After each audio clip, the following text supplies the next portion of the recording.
భారత క్రికెట్లో విరాట్ కోహ్లీ పేరు ఎంత పెద్దదో తెలిసిందే. కానీ ఇప్పుడు ఆయన పేరు మరోసారి సోషల్ మీడియాలో వైరల్ అవుతోంది. కారణం German model and influencer Jennifer AKA Liz Laz చేసిన సంచలన వ్యాఖ్యలు. కొద్ది రోజుల క్రితం విరాట్ కోహ్లీ తన ఇన్స్టాగ్రామ్ అకౌంట్ నుంచి లిజ్ లాజ్ రీల్కు లైక్ చేశారనే వార్త సోషల్ మీడియాలో భారీ చర్చకు దారితీసింది. ఆ ఒక్క నోటిఫికేషన్తో ఆమె అకౌంట్ ఒక్కసారిగా ఇండియన్ ఫ్యాన్స్ మీడియా దృష్టిలోకి వచ్చింది. కానీ అసలు ట్విస్ట్ అక్కడి నుంచి మొదలైంది.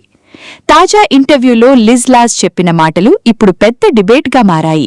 ఆమె ప్రకారం కొంతమంది జర్నలిస్టులు, మ్యాగజైన్లు ఆమెను సంప్రదించి విరాట్ కోహ్లీపై నెగిటివ్గా మాట్లాడండి, ఏదైనా వివాదాస్పద స్టేట్మెంట్ ఇవ్వండి, డబ్బులు ఇస్తామని ఆఫర్ చేశారట. ఇక్కడే ఆమె తీసుకున్న నిర్ణయం చాలామందిని ఆశ్చర్యపరిచింది.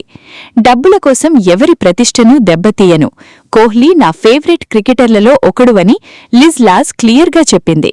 అంతేకాదు, ఈ మొత్తం లైక్ ఇష్యూ సాధారణ విషయమేనని, కానీ కొంత మీడియా దాన్ని అనవసరంగా పెద్ద వివాదంగా మార్చేందుకు ప్రయత్నించిందని కూడా చెప్పింది. ఇది నిజంగా చాలా ఇంట్రెస్టింగ్ పాయింట్. ఎందుకంటే సోషల్ మీడియా కాలంలో చిన్న విషయం కూడా కొన్ని గంటల్లోనే గ్లోబల్ న్యూస్గా మారిపోతోంది. ముఖ్యంగా సెలబ్రిటీలు, క్రికెటర్ల విషయంలో క్లిక్స్ కోసం కొంత మీడియా ఎంత దూరమైనా వెళ్లడానికి సిద్ధమై ఉంటుందనే విమర్శలు కొత్తవి కావు. కానీ ఈ ఘటనలో ఎక్కువ మంది మాట్లాడుకుంటున్నది ఒక్కటే, డబ్బు కంటే నైతికతను ఎంపిక చేసుకున్న లిజ్ లాజ్ నిర్ణయం. విరాట్ కోహ్లీపై ప్రేమతోనా లేక మీడియా విధానాలపై అసహనంతోనా తెలియదుగాని ఆమె చెప్పిన మాటలు ఇప్పుడు సోషల్ మీడియాలో భారీ చర్చకు దారితీశాయి.